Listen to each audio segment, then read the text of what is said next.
All right, can someone share for the class briefly what was the goal they were trying to do and what did they have to find first?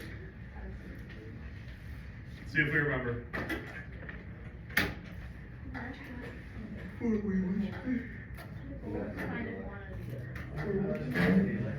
The quantity of electrons. What was the last word you said? No, you said it. What was it? Yeah? Charge.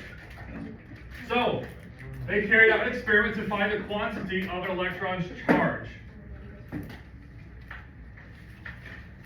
Really, if we just think about that last page, or that last screen that video showed, it showed an equation. We don't need to know the equation. Just the summary of this experiment. So, they were trying to find something, which is just blank, that I won't say yet. But the only way to do that, or the best way they thought to do that, was to find its charge, which they were able to do. Then by using an equation, which was the last little bit, they were able to find an electron's, anyone remember that word? Mass. So that was the goal of their experiment, is they were trying to find out the mass of an electron.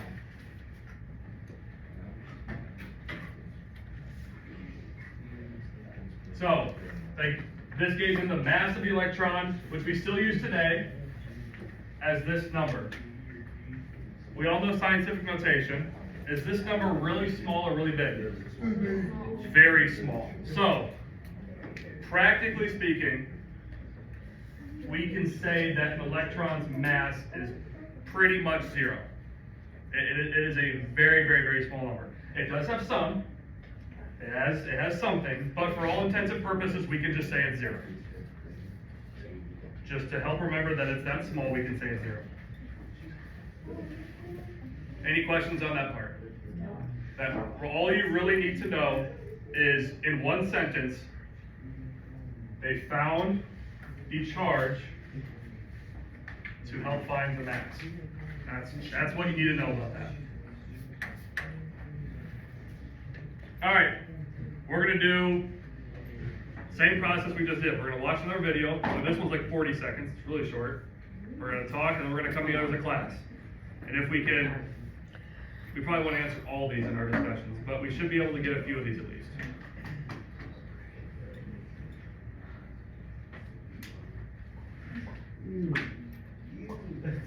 We did a good job last time. Let's make sure we're listening again for these 40 seconds, and then we're going to talk. In 1910, Rutherford and his co-workers were studying the angles at which alpha particles were scattered as they passed through a thin gold foil. Most of the alpha particles passed through undeflected. However, a few were found to be scattered at large angles, some even back in the direction from which they had come. This meant that they had collided with an object much more massive than the alpha particles themselves, yet so small that only a few alpha particles encountered them. This atomic level view shows what is happening. Most of the atom is occupied by the low mass electrons. The nucleus is small and massive. When an alpha particle encounters a nucleus, it is scattered at a large angle. Okay, same thing. Turn to your partner. Let's summarize the video. Maybe talk about a few key points that you thought were important.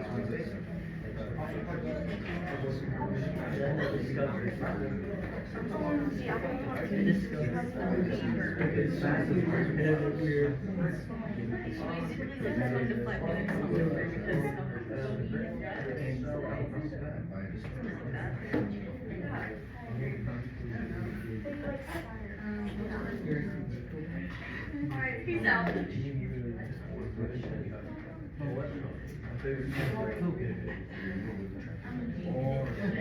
To help guide, let's keep talking, but make sure, or at least try, to answer the first 5 or 6. You should be able to answer these and up here from the video.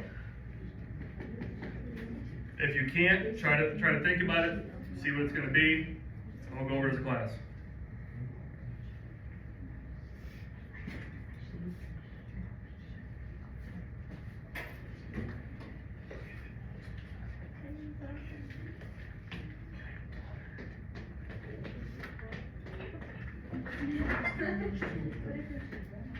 He did not. He shot light beams through a dead box.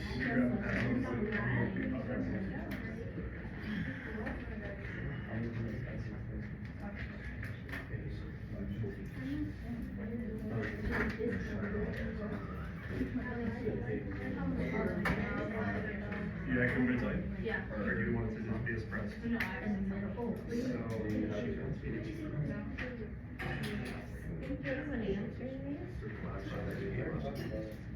Yeah. Good, that's what we're giving up. That whole section. No, that's don't. fine. We got the Yes, white you kids. are. Yes, Very you are. I say, we don't do it today, right? Right. I don't talk as much as you. Yeah, but I don't wanna write it down, it'd be wrong.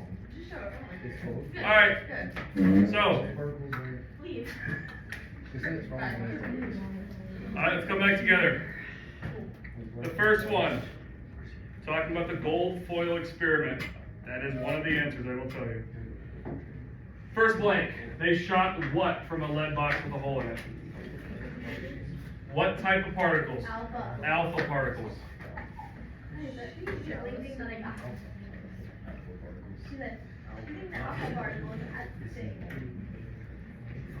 I promise you, it's talking about more than alpha particles. I told you, I didn't wanna write down particles. So it shot those particles from the lead box, and it shot through a fluorescent screen, so he could actually see the alpha particle bullets. He placed a thin sheet of what? Gold foil.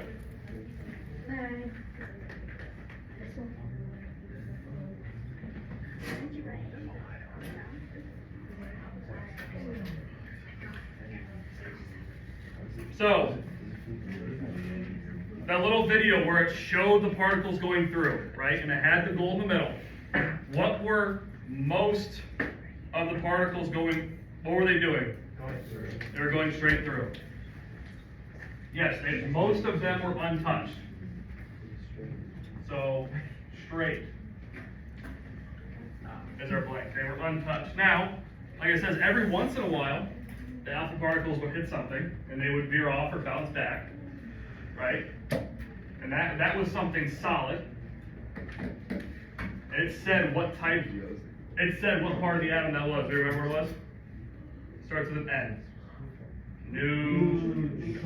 Nucleus. That was a nucleus that it was hitting. We were very close. The nucleus is positively charged, which we will talk about more.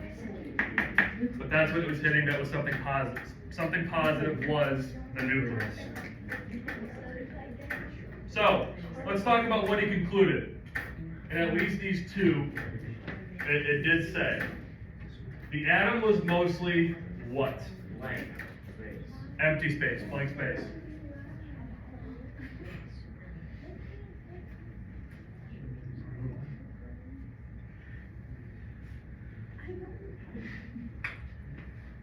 So that means if we were to draw their idea of the atom, they have a nucleus somewhere in the middle, and then most of the rest is blank space with your electrons throughout it. So, next one. Atom had a blank nucleus in the middle where most of the mass was. Positive is one of them. What was the other one? What's the other blank? If we think about, which one is it? Here. Particle would veer off or bounce against something, right? Well, that means it was hitting something. Solid. It was hitting something solid. So if we go back and look at our diagram here of what we, at this point, know of our atom, here, in the nucleus, is solid space, right? That is solid. And then the space around it makes up our electrons, which is our empty space. So there's a last bullet point like right above this. It was in part of the oil drip experiment thing. And it says, let's say exactly, no way the plum pudding model could be right because the masses didn't add up, right? Well, let's think, so this is what we know at this point. So let's think back to that plum pudding model, right? Yes, sir. The plum pudding model, we have our electrons. Is that right? We have our electrons. They're floating around. Yeah, I guess that's right. Okay, that's a fair assumption. Where's the positive space in what we know now? The positive space is in the middle, which Is in the nucleus. The nucleus. Is in the nucleus, right. This is our positively charged. In the plum pudding model that I drew in the beginning of class, where was the positive? It was where scattered the around. positive? Right. It was the pudding material that was everywhere else. So this got disproven in that way. We knew that the nucleus had to contain the positive stuff, and it was a hard solid, not just not the pudding isn't a solid, but you know what I mean. It's not compressed into one small area. Well, I guess technically pudding wouldn't be a solid, it'd be more of a liquid, which It's a solid. In the middle. So, this line here, and the reason I want to go back to it, says, no way the plum pudding model could be right because the masses didn't add up. What does that mean? What is it referring to? Why did the masses not add up? We have the electrons in both, so our electrons are accounted for, that's good. What did the plum pudding model not account for? What was it missing out on? the nucleus. The nucleus.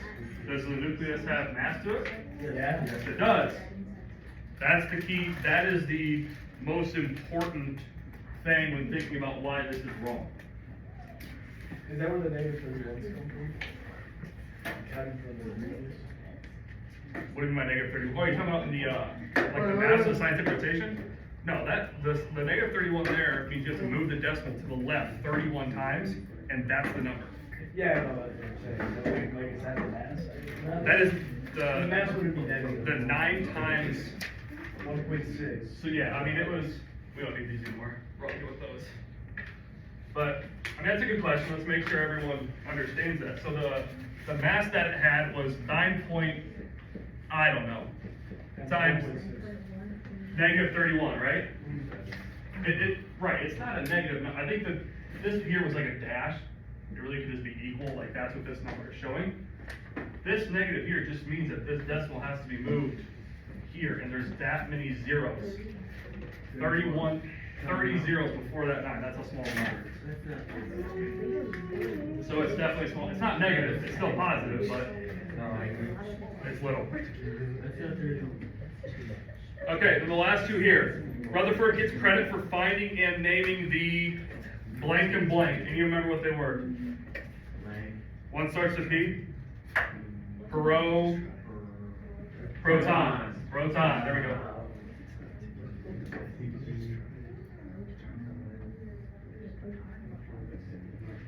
And the nucleus.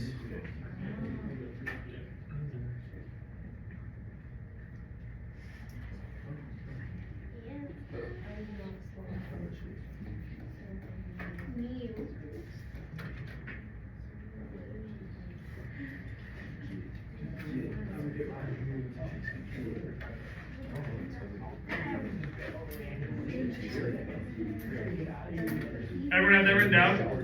Can I erase the board right now? Yes, sir. Yes. Yeah, you're sure.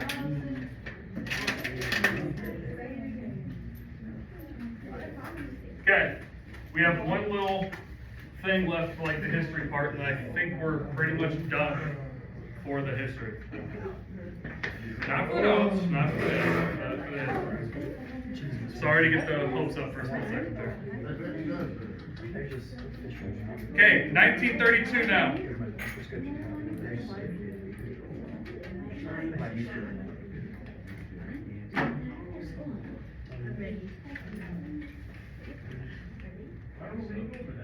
Okay, 1932. James Chadwick gets credit for finding and naming the neutron.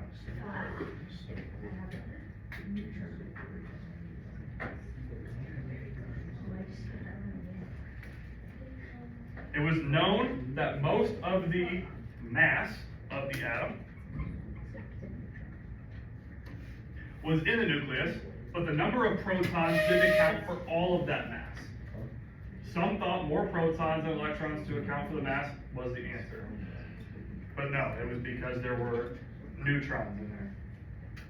Chadwick proposed the neutral neutron.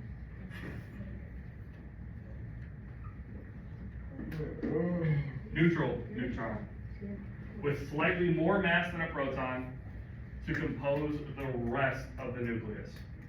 So, we have really, what, 4 vocab words that we should know by now for parts of the atom, right? If we were to draw one, so that circle is our atom. What are the parts of the atom? The nucleus in the middle. Okay, so we have the nucleus in the middle. What is in that nucleus? Neutron. No, this whole thing is the atom. Someone said it, neutron. There's neutrons in there. I said What else is in there other than neutrons? it. Proton. Protons.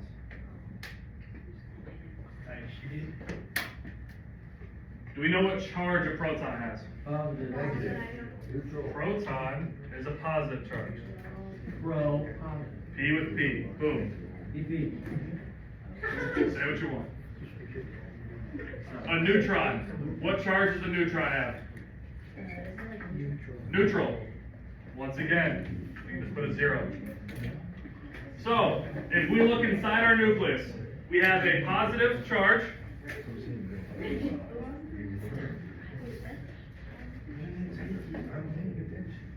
He's done. Yeah, he's just waiting for people to copy. Hey, I know it's a boring day of notes, but we gotta Lock we it. still got half the class left. Probably a little more than half the class. You want to draw that? If you want to draw it, you are more than welcome to. I'm not requiring it, but it would be a good way to remember it. Do we like? You will, yes, you'll probably need to know for the test. All of this information is in your notes, just written out separately. I'm gonna draw you one so you have everything together. So, my question was, when we look at our nucleus, we have protons, which are positive charges, and we have neutrons, which are Negative. not negative, Neutral. neutral charge. So if we have positive and neutral charge together, what charge is that? Positive. Positive. So our nucleus is Positive. positively charged. That looks like an X, but it's supposed to be a plus.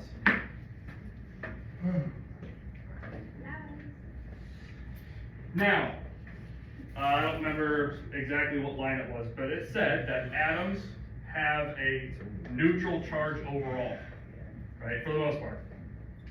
If our nucleus is positively charged, we gotta have something negative somewhere. Where's that at? The electrons. Those are the electrons, and where are the electrons at? Outside the nucleus. Those are, yeah, outside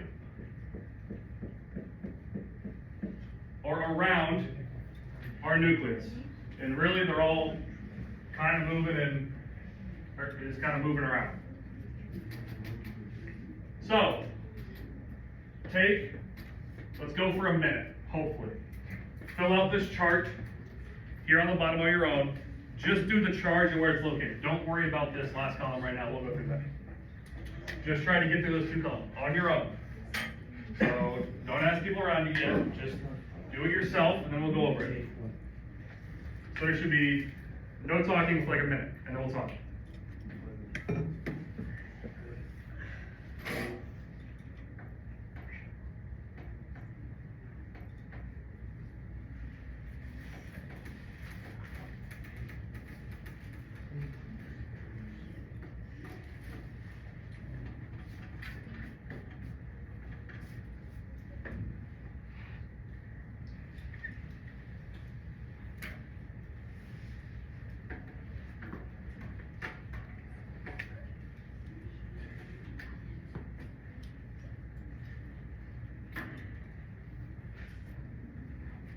Okay, now let's take a few seconds. Discuss with your other partner, people around you, whatever.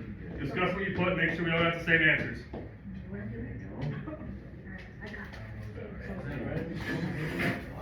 Sorry. Is everyone around getting the same image? That's what we should be doing. Yeah. It's positive, neutral, negative. There were neutral.